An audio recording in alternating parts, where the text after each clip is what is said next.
വിശുദ്ധ മാസമാണല്ലോ റമദാന്. പരിശുദ്ധ റമദാനിൽ വിശ്വാസികൾ നോമ്പെടുക്കുന്നു. യഥാർത്ഥത്തിൽ ഈ നോമ്പിൻ്റെ ലക്ഷ്യം എന്താണ്?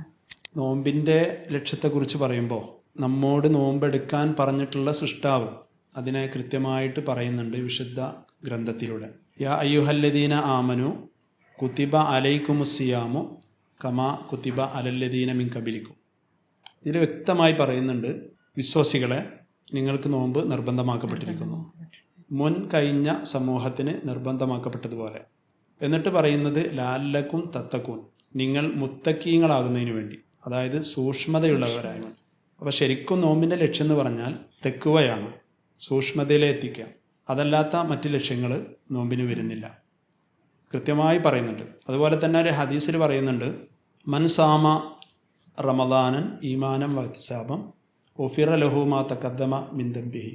അതായത് ഒരാൾ വിശ്വാസത്തോടുകൂടി ആത്മാർത്ഥമായിട്ട് നോമ്പെടുത്തു കഴിഞ്ഞാൽ അവരുടെ മുൻകഴിഞ്ഞ പാപങ്ങളൊക്കെ പൊറുക്കപ്പെടും. അപ്പോൾ യഥാർത്ഥത്തിൽ ഇസ്ലാം മതത്തിലെ നോമ്പിൻ്റെ ലക്ഷ്യം പരലോകമോക്ഷമാണ്. അതേപോലെ തന്നെ സൂക്ഷ്മതയോടുകൂടി ജീവിക്കാനുള്ള പരിശീലനമാണ്.